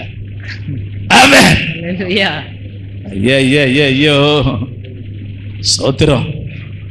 என்னடா பாஸ் இப்படிலாம் பரிசுகம் பண்றாரு, அதனாலதான் எல்லாரும் பாஸ் அடிக்க வர்றாங்க, இன்னும் அடிக்க போகணும்னு சொல்றாங்க. நீங்கள் அருமையான என்ன எழுதப்பட்டிருக்கிறது, அந்த வசனம் என்ன, துக்கப்படுத்தாது. குடும்ப முகாம்ல புருஷ மனைவியை துக்கப்படுத்தாது செய்தி கொடுக்க ஒரு ஆளை கொண்டு வந்திருக்கிறாங்க. நம்ம நாட்டுல எல்லாமே தலைகீழா நடக்கும். கல்யாணம் பண்ணாத ஒரு சன்னியாசியை ஸ்பெஷல் ஸ்பீக்கரா கூப்பிட்டுருக்காங்க. அருமையான குடும்ப கூட்டமா. அவனுக்கு என்ன தெரியும் குடும்பத்தை பத்தி? குடும்ப கூட்டமா. அவர் வந்த உடனே சொல்லிட்டாரு, எனக்கு தெரியாம கூப்பிட்டுக்கிறாங்க. உண்மையிலே ஒரு கூட்டத்துக்கு போயிருந்தேன், கல்யாணத்துக்கு ஸ்பெஷல் ஸ்பீக்கர் ஒரு சன்னியாசி, காவியை போட்டு தலையில துண்டை போட்டு வந்திருக்கிறாரு. அவர் போர் மைக்கை பிடிச்சோன்னு நான் ஏதோ பேசுவார்னு பார்த்தேன். பாஸ்ட் என்ன தெரியாம கூப்பிட்டு வந்திருக்காரு, எனக்கும் கல்யாணத்துக்கும் சம்பந்தம் இல்லை, நான் பொண்ணை திரும்பி கூட பார்க்க மாட்டேன், முன்னாடி இருக்கிற பொண்ணை பார்க்க வேண்டியது ஆகி போச்சு அவருக்கு, திரும்பி கூட பார்க்க மாட்டேன், அதனால இவர் தெரியாம நான் என்ன பேசணும்னு தெரியல, ஆனா வந்ததுக்கு நான் பேசணும், அப்பதான் எனக்கு போறதுக்கு பஸ் பேர் கிடைக்கும், இன்னும் பஸ் பேர் கொடுக்க மாட்டேன், அப்படியே பேச ஆரம்பிக்கிறார் அவர். எதுக்காக சொல்றேன்னு கேட்டீங்கன்னா, ஒருத்தர் நிறைய பேர் ஏன்னா ரொம்ப கோபமா இருப்பாங்க. One easy, very easy. நெகட்டிவா பேசுறத உங்க மைண்ட்ல இருந்து எடுத்துடுங்க. சாப்பாடு எப்படி இருக்குது? ரொம்ப நல்லா இருக்கு. ஏமா உன்னை போல சமைக்கிறவங்க இந்த பாண்டிச்சேரியிலேயே கிடையாது. போச்சா? இந்த சேலை எப்படி இருக்குது? ஐயோ, இதை நீ எடுக்காம விட்டுருந்தனா பக்கத்தில் உள்ள அம்மா எடுத்துருவாங்க, எனக்கு அவ்வளவு நல்லா இருக்கு. நாங்க சண்டையே போட மாட்டோங்க. உங்களை நான் சண்டையை உண்டு பண்ணட்டுமா? சார் சொன்னா நல்லா இருக்கும், சண்டை எப்படி உண்டு பண்றது? இவன் ரோட்ல போகும்போது மனைவியை பார்த்து அவ எவ்வளவு அழகா இருக்கா, அவ முகம், சுண்டு, முகம் எல்லாம் என்ன கலரு சொல்லு, ராத்திரி யுத்தம் நடக்கும். அதே அப்படி ஃபார்முலா அப்படி திருப்பி முஞ்சிய பாரு, ஆளும் கருப்பு, அந்த பாரு, அந்த ஆளை பாரு, அந்த ஆளை பாருங்கிறாங்க. எனக்கு என்ன வச்சு ஒருத்தர் பேசுனாங்க, பாஸ்ட் போல அழகா இருக்கணுங்கிறாங்க. நானால தாடியெல்லாம் வச்சுட்டு கேட்டேன், இப்ப அருவருப்பா இருக்கிறேன், நாங்க ரொம்ப நல்லதுன்ட்டு. தேவன் நடந்தே சொல்றேன். அவங்க சொல்றாங்க, பாஸ்ட் மாதிரி ஒரு பொண்ணு பார்க்கணும், இந்த போட்டோவை எடுத்து அவனுக்கு பொண்ணுக்கு மாப்பிள்ளை பார்த்தா எப்படி ஆகும்? நீங்க எப்பொழுதுமே ஆவியானவரை சந்தோஷப்படுத்தினா காலை ஜெபம் பண்ணுங்க, சந்தோஷமாயிருவார். வசனத்தை வாசிங்க, சந்தோஷமாயிருவார். அருமையான ஜெபம் பண்ணுங்க, சந்தோஷமாயிருவாரு. ஊழியம் செய்யுங்க, சந்தோஷமாயிருவாரு. 4 பேருக்கு சுவிசேஷம் சொல்லு, ஆவியான சந்தோஷமாயிருவாரு. ஆமென். எல்லாம் சந்தோஷம். நீங்க ஊழியம் செய்து போங்க, கஷ்டம் தான். இப்ப இதெல்லாம் பண்றது கஷ்டம் தான், ஆனா ஆவியானவரை சந்தோஷப்படுத்துற இடம். எங்க சபையில உட்கார்ந்து இருக்கிறீங்க, போன் வந்துட்டே இருக்கும், மெசேஜ் வந்துட்டே இருக்கும், அதை ஆஃப் பண்ணா ஆண்டவர் ஆவியான சந்தோஷப்படுவார். என் சமூகத்துல எனக்காக என்ன பாசிங்கர்ல ஒரு பிரதர் வந்துட்டே இருந்தாரு, நான் ஒரு ஜெபம் பண்ணிட்டே இருப்பேன், அவர் திடீர்னு வெளியே போயிட்டு இப்படியே பேசுவாரு, திருப்பி உள்ள வருவார். நான் பார்த்துக்கிட்டே இருந்தேன், பொறுத்து பார்த்துக்கிட்டே இருந்தேன். அடி விட்டேன். ஒரு நாள் பிரசங்கம், இன்ஸ்பெக்டர் எப்பவும் அவர் 12 மணிக்கு தான் வருவாரு, அவரை ஒரு நாள் புடின்னு பிடிச்சி பிரசங்கம் பண்ணேன். ஆனாலும் யார் 2 பேருமே மனம் திரும்பல. அவர் 12க்கா, நான் 12:30 வராரு. யாரும் மனம் திரும்பல. நீங்க மனம் திரும்புறீங்களோ மனம் திரும்பாம போறீங்களோ, ஆவியானவரை நீங்க துக்கப்படுத்தினீங்கன்னா, ஆவியானவரை நீங்க வேதனைப்படுத்தினீங்கன்னா, ஆவியானவர் உங்களை விட்டு போயிடுவாரு. சவுலை விட்டு போயிட்டாரு. அவன் தனக்குன்னு ஒரு யுத்தம் நடக்கும்போது ஆண்டவர்களாய மகிமைப்படுத்தணும், அவன் தனக்குன்னு ஒரு கொடியேற்றி தான் பேர நிலைநாட்டினான். ஆவியானவர் போயிட்டார். அவனுக்குள்ளே பொல்லாத ஆவி வந்தது. யூதாசை விட்டு தேவனுடைய ஆவியானவர் விலகி போயிட்டாரு, அவனுக்குள்ள பொல்லாத ஆவி வந்தது. சிம்சோனை விட்டு ஆவியானவர் வெளியே போயிட்டாரு, பொல்லாத ஆவி வந்துச்சு. ஆமென். பொல்லாத ஆவியினுடைய ஐட்டம் என்ன தெரியுமா? சபை மோசம்பாங்க. எப்போ ஒருத்தன் சபை மோசம், ஊழியக்காரன் மோசம், அதை மோசம், இதை மோசம்னா அவனுக்குள்ள பொல்லாத ஆவி இருக்கு. அவனுக்கே தெரியாது. அவன் பாடுபட்டு கஷ்டப்பட்டு ஒவ்வொருத்தன் ரவுண்ட் அடிச்சிருக்கிறார் பிரதர், அவர்கிட்ட கேளுங்க ஒவ்வொருத்தன் படுற கஷ்டம். ஒரு ஆளும் படுற கஷ்டத்தை போய் பார்த்தா அவ்வளவு கஷ்டப்பட்டு தான் சபை நடத்துறாங்க. என்ன பிரதர் சொல்றீங்க? அவ்வளவு கஷ்டம், அவ்வளவு பாடு, அவ்வளவு நெருக்கம், அவ்வளவு போராட்டம், அப்படிதான் ஊழியம் செய்யறாங்க. நீ ஏதோ புதுசா ரெட்டியை படி இப்பதான் அவனுக்கு இப்பதான் எழுப்புதலே உண்டாயிருக்கு. அது சரியில்லை, இது சரியில்லை, இப்படி செய்தா நல்லா இருக்குமே, அப்படி செய்த அந்த பாரு. நான் 19 வயசுல இருந்து இந்த இயேசுநாதருக்கு சேவை செய்யறேன். 19 வயசுனா பாத்துக்கோ. இப்ப 65 தாண்டி போச்சு, 66க்குள்ள போறேன். இப்படி செய்தா ஜெபம் பண்ணா நல்லா இருக்குமே, அப்படி பண்ண உன்னை உற்சாகமே படுத்திட்டு இருக்கணுமா? ஸ்பெஷல் மீட்டிங் ஒருத்தரும் நடத்த மாட்டாங்க. நீங்க நடத்துங்களேன். ஒரு ஆளை ஏற்பாடு பண்றேன், அவருக்கு காணிக்கை கொடுங்க, அவனுக்கு சாப்பாடு கொடுங்க, நோட்டீஸ் அடிங்க, வால் போஸ்ட் அடிங்க, நாங்க வேணா ஒட்ட போறோம், கொடுங்களேன். பைசாவே செலவு பண்ணாத எழுப்புதல் வரணுங்கிறான். ஆனா நீதான் கொண்டு வரணுங்கிறான். ஒரு மீட்டிங்கும் கிடையாது. நைட் பிரேயர் நடத்தலையாம். நான் சாகிறதுக்கா? உங்களுக்கு நைட் பிரேயர் நடத்தி நான் சாகணுமா? 12 மணிக்கு இங்கே செத்து கிடப்பேன். கொண்டாடி தேடுவா ஆளு. நைட் பிரேயர் போனா 4 இங்கே கிடந்து செத்து கிடப்பேன். அவன் வந்து சொல்லுவான், கர்த்தர் எடுத்துக்கிட்டாருமா. நீ நைட் பிரேயர் நடத்த சொல்லி தான் அவன் எடுத்துக்கிட்டார். இனி இவர் நடத்த வேண்டாம். நைட் பிரேயரே இல்லையா சபையில்? எனக்கு நான் எத்தனை வருஷம் நடத்தியிருக்கேன் நைட் பிரேயர் எனக்கு தெரியும். மொரட்டாண்டியில் பட்டு ஆரம்பிச்ச நைட் பிரேயர், எத்தனை நைட் பிரேயர் எனக்கு தெரியும். ஒரு நைட் பிரேயர்ல இவங்க ஏன்னா யூஸ்வலா வர்றவங்க வருவாங்களேன்னு பார்த்தா மழை பெய்தா ஒருத்தனும் வர மாட்டான். ஒருத்தர் வர மாட்டான். சிஸ்டர், ஏன் பிரதர் வரல? மழை பெய்துக்கே நீ நிக்கிறேன்னா வான் ஜபம் எப்படி இருக்கும் யோசிப்பாரு. வான் ஜபம் எப்படி இருக்கும்? ஒரு நாள் நைட் பிரேயர்ல உட்கார்ந்து இருக்கிற, மழை அடின்னு அடிக்குது. இந்த அமலான்னு ஒரு சிஸ்டர் மட்டும் வந்தாங்க. நானும் அவங்க தான் நைட் பிரேயர். அவங்க எப்பண்டா மழை நிக்கும்னு பார்த்துக்கிட்டே இருந்தாங்க. ஏன்னா ஒரே ஓடி திடீர்னு பார்த்தா ஓடுறாங்க. ஏன்னு பார்த்தா அவன்கிட்ட கேட்ட, ஏன் சிஸ்டர் ஓடுனீங்க? மழை நின்றுச்சு, மறுபடியும் மழை வந்துருமோன்னு பயந்து. அவங்க நைட் பிரேயர்ல இருந்த நேரமெல்லாம் மழை எப்ப நிக்குன்னு தான் இருந்தாங்க. நடந்தது இதெல்லாம். தேவனுடைய பிள்ளையே, ஆவியானவரை மகிழ்ச்சியாக்க என்ன செய்ய வேண்டுமோ அதை செய்யுங்கள். 2 மனம் உள்ளவனாய், 2 நினைவுள்ளவனாய், 2 பேச்சு பேசுகிறவனாய், பயப்படாதே. பாஸ்டர் போயிருவாங்க பாஸ்டர், நான் என்ன செய்ய முடியும்? நானா பேசுறேன், அவங்க போயிருவாங்கன்னு நீ சொல்ற. எனக்கும் அவங்க இருக்கணும் தான் ஆசை. நான் என்ன பண்ண முடியும்? நான் சரி இருக்கிற நாளாவது சத்தியத்தையாவது உரைப்பா பேசிட்டு போயிரும். ஆமென். ஹல்லேலூயா. உரைப்பா பேசிட்டு போயிரும். தேவன் காட்டாலும் சரி, கேட்காம போனாலும் சரி, உன் இருதயத்தை நீ கடினப்படுத்தினாலும் சரி, கடினப்படுத்தாம போனாலும் சரி. அடுத்தபடியாக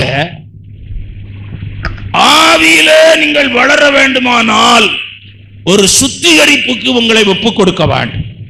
2 தெசலோனிக்கரின் புத்தகம் 2ஆம் அதிகாரம் 13ஆம் வசனம், 1 தெசலோனிக்கரின் புத்தகம் 5ஆம் அதிகாரம் 23ஆம் வசனம். கர்த்தருக்கு பிரியமான சகோதரரே, நீங்கள் ஆவியினாலே பரிசுத்தமாக்கப்படுகிறதுனாலும் சத்தியத்தை விசுவாசிக்கிறதுனாலும் ரட்சிப்படையும்படிக்கு ஆதி முதல் தேவன் உங்களை தெரிந்து கொண்டபடியினாலே நாங்கள் உங்களை குறித்து எப்பொழுதும் தேவனை ஸ்தோத்தரிக்க கடனாளிகளா இருக்கிறோம். 1 தெசலோனிக்கர் 5:23. சமாதானத்தின் தேவன் தாமே முற்றிலும் பரிசுத்தம்.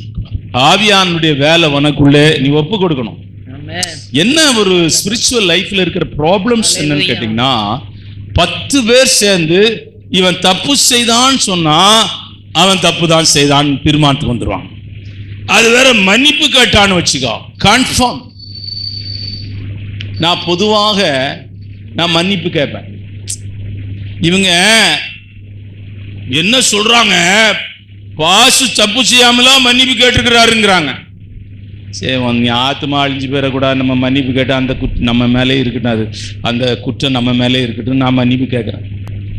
நீ மன்னிப்பு கேட்கறதுனால ஒன்றும் கிரீடம் இறங்கிறாதையா. அவங்க ஒருத்தர் கேட்குறாங்க, ஏங்க நீங்க மன்னிப்பு காட்டுங்க, அப்போ தப்பு செய்தது மாதிரி ஆயிட்டுமே. ஆகட்டும், இப்போ தப்பு செய்தது போல ஆகாமல் இருந்தாலும் என்ன, ஆனாலும் என்ன, இவன் ஏதாவது செய்ய போறானா? ஆனா கன்ஃபார்ம் ஆயிரும் பாஸ்டர். கன்ஃபார்ம் ஆகட்டும் சிஸ்டர். ஆமா, இதுதாயா நல்ல இருதயம். ஆமென். ஆமென். தப்பு செய்யாம என்ன மன்னிச்சிருன்னு கேட்கிற பாரு, அத போல ஒரு இருதயம், நல்ல இருதயம் ஒண்ணு இல்லையா. அல்லேலூயா. சபை கட்டப்படும்யா, ஆமென். ஊழியம் கட்டப்படும்யா, குடும்பம் கட்டப்படும். ஆமா, அவட்ட போய் கேட்க கூடாது பாஸ்டர். போ, பிரிஞ்சிரு. அவ தலைக்கு மேல போயிருவா பாஸ்டர். போட்டோம், நீ பிரிஞ்சிரு. அந்த அம்மாட்ட சொல்றேன், மன்னிப்பு கேளு. அவன் என்ன பண்ணுவான்னு தெரியாது, மன்னிப்பு மட்டும் கேட்டா அவனை கையிலே பிடிக்க முடியாதுங்கிறான். இந்த ஃபார்முலாலாம் தூக்கி தூர போடியா, மன்னிப்பு கேளியா. 22 வருஷம் குடும்பம் நடத்தியாச்சு, பிரிஞ்சு இருக்கிறீங்க. அவன் அந்த தப்பு பண்ணா, இந்த தப்பு பண்ணா, எல்லாம் ஃபைல் வச்சுக்கிறாங்களா இவங்க. உன் ஃபைலெல்லாம் தூக்கி தூர போடியா. ஆமா, பாஸ்டர் சிடி வச்சுக்கிறேன் பாக்குறீங்களா? வான் சிடி நான் பார்க்கலப்பா, எனக்கு பிரச்சனை ஆயிரும். சிடி வச்சுக்கிறாங்களாம். அவன் ராத்திரி படுத்து கிடந்த மைக்கில் இருந்து எடுத்துருக்கிறாங்க. எப்படி எடுத்தாங்களோ அதெல்லாம் நமக்கு தெரியாது, ஏன்னா நான் போனே ஒழுங்கா ஆப்ரேட் பண்ணிட மாட்டேன். அடுத்தவன் பிரச்சனை, அடுத்தவன் காரியம். நம்ம நாட்டில் தான் இது. அந்த தேசத்துக்கு போனா பக்கத்து வீட்டுக்காரனை பற்றி கூட யாருக்கும் தெரியாது. ஆமென். கேட்க கூட கூடாதான் சொன்னாங்க, கேட்க கூடாதுன்னு சொன்னா. கை கொடுத்தியா, அவ்வாறு சொன்னியா, அதோடி முடிச்சுக்கோ. எந்த ஊர்ல இருந்து வந்திருக்கிறீங்க? அவங்களும் உங்களுக்கு தெரியுமா? சரி.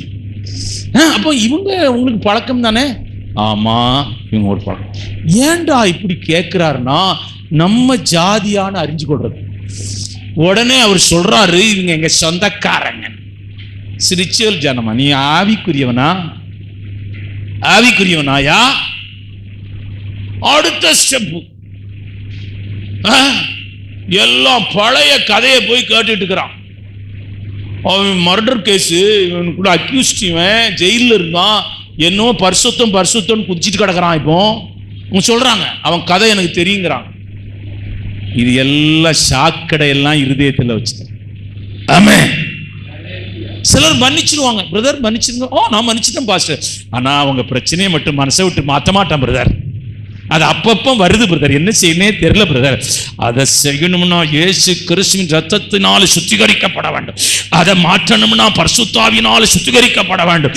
அதை மாற்றணும்னா வசனத்தினால சுத்திகரிக்க வேண்டும். அதை மாற்றணும்னா உணர்வு, எண்ணம், சிந்தனை மாற்றாத பட்சத்தில் நீ ஒரு ஆவிக்குரியவனாய் மாற முடியாது.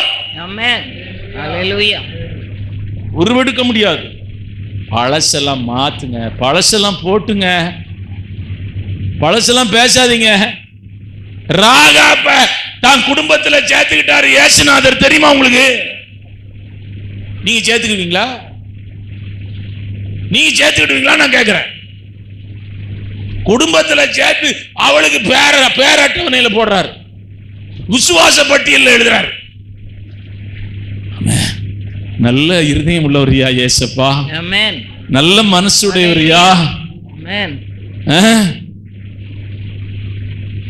நல்ல இருதயா. டியூஷனே எங்கேயும் வச்சிடாதீங்க,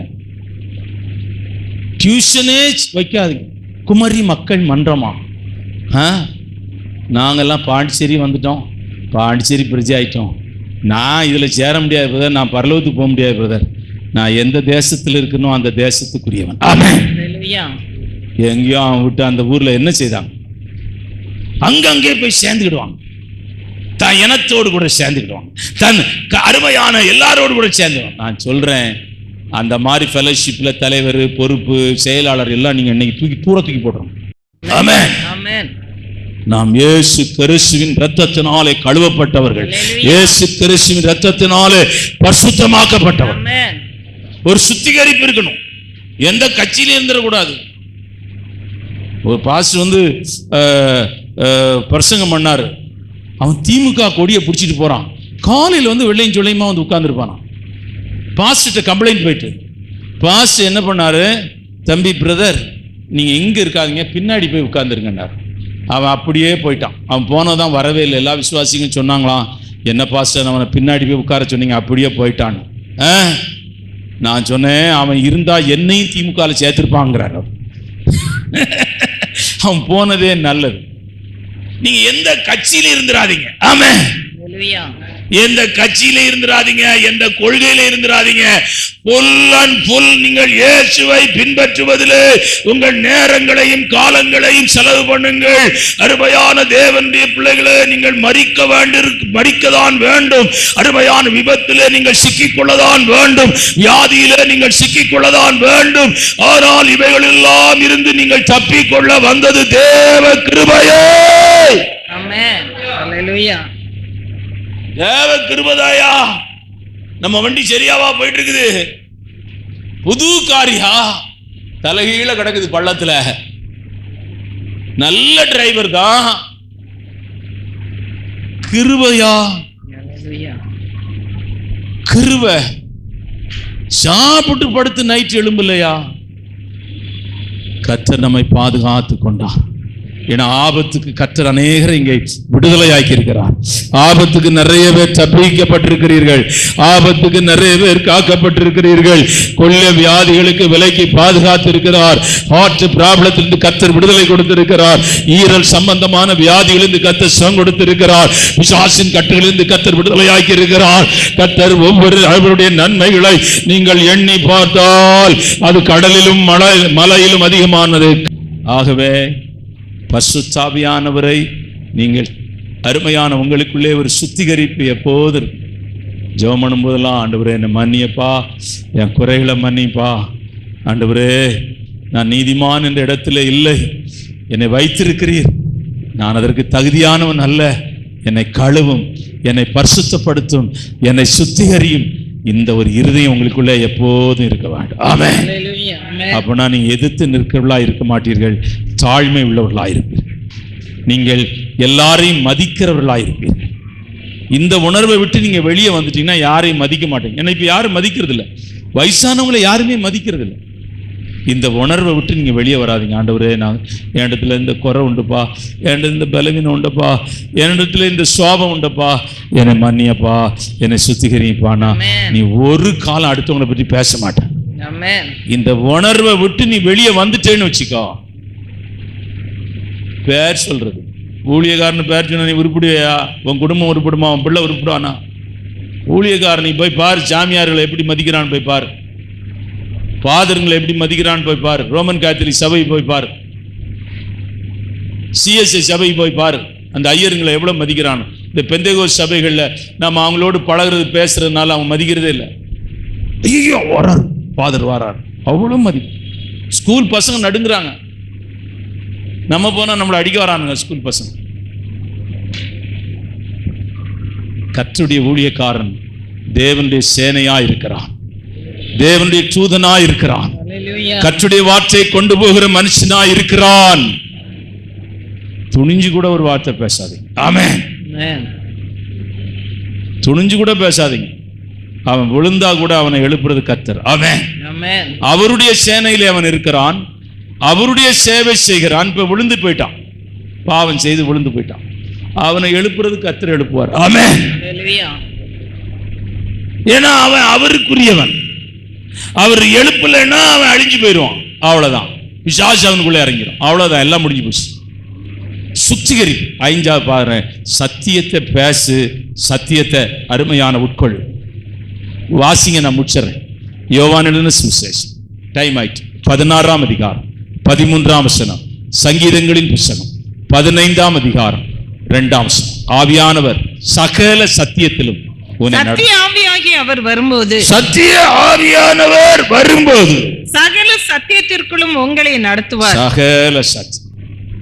நீங்க பெந்திகாஸ்டலுடைய டாக்டரின்ஸ் என்னன்னா, முழுகி ஞானஸ்நானம் எடுக்கிறது, பரிசுத்தாவின் அபிஷேகம் பெறுகிறது, வேறுபாடின் ஜீவியம். இந்த 3 அஸ்திபாரத்தின் மேலேதான் ஆவிக்குரிய சபை கட்டப்படுகிறது. இதுதான் ஃபண்டமெண்டல், அருமையான ஃபண்டமெண்டல் டாக்டரின். அதுக்கு மேல அருமையான இந்த பரிசுத்தமான ஜீவியம் தான். அதுல தான் நிறைய வேறுபாடுகள் எல்லாம் இருக்கு. நான் அந்த பகுதிக்கெல்லாம் உங்களை அழைத்து கொண்டு போகல. இந்த ஃபண்டமெண்டல் டாக்டரின்ஸ் என்னன்னா, ஒரு மனுஷன் இயேசுவை இரட்சகராய் ஏற்றுக்கொள்ளும் போது அவனுக்கு நம்ம மூழ்கி ஞானஸ்நானம் கொடுக்கிறோம். 2வது ஃபண்டமெண்டல் டாக்டரின் என்னன்னா, அவனை அபிஷேகத்துக்கு நேரே நடத்துறோம். 3வது ஃபண்டமெண்டல் டாக்டரின்ஸ் என்னன்னா, அவனை பரிசுத்தத்துக்கு நேராக நடத்தும். இதுதான் ஃபண்டமெண்டல் டாக்டரின்ஸ். அது எந்த சபை பேரா இருந்தாலும் இந்த 3 தான் ஃபண்டமெண்டல் டாக்டரின்ஸ். அப்புறம் பரிசுத்தமான ஜீவியம் செய்கிறது என்பது அது ஒரே நாள்ல வராது. விழுந்து விழுந்து விழுந்து விழுந்து கூட நம்ம எழும்புவோம். ஆனா கர்த்தர் உன்னை ஆவிக்குரிய மனிதனாய் உருவெடுக்கும் வரையிலும் அந்த வேலையை உனக்குள்ளே அவர் செய்து கொண்டே இருப்பார். அப்படியே நாம் ஜெபிக்கிறோம். ஆண்டவரே, ஆவிக்குரிய அந்த வளர்ச்சியின் அளவை நீர் எங்களுக்கு காண்பித்தீர். உம்மை போல எங்களை மாற்றும், உம்மை போல எங்களை உருவாக்கும், உம்மை போல நாங்கள் உருமாற எங்களுக்கு உதவி செய்யும். ஆண்டவரே, எங்கள் ஆவி மாறட்டும், எங்கள் ஆத்மா மாறட்டும், எங்கள் சிந்தனைகள் மாறட்டும், எங்களுடைய செயல்பாடுகள் எல்லாம் மாறட்டும். எங்களை ஒப்புக் கொடுக்கிறோம். உலக மேன்மைக்காக நாங்கள் எதையும் இழக்காதபடி வைராக்கியமா நிற்கிற ஒரு ஆவி எங்களுக்கு தாரும். மகிமையான கரத்துல இந்த காலவேளை ஆராதனை வைத்து நான் செபிக்கிறேன். இயேசுவின் நாமத்தில் செபிக்கிறேன் பிதாவே, ஆமென். என் ஆத்துமாவே கர்த்தரை ஸ்தோத்திரி, என் முழுவதுமே பரிசுத்த நாமத்தை ஸ்தோத்திரி. என் ஆத்துமாவே கர்த்தரை ஸ்தோத்திரி, அவர் செய்த சகல கர்த்தராகிய இயேசு கிறிஸ்துவின் கிருபையும் பிதாவுடைய அன்பும் பரிசுத்த அன்பின் ஐக்கியமும் இந்த காலவேளை ஆராதனையில் வந்த ஒவ்வொருவரோடும் விசேஷ விதமாயிருப்பதா.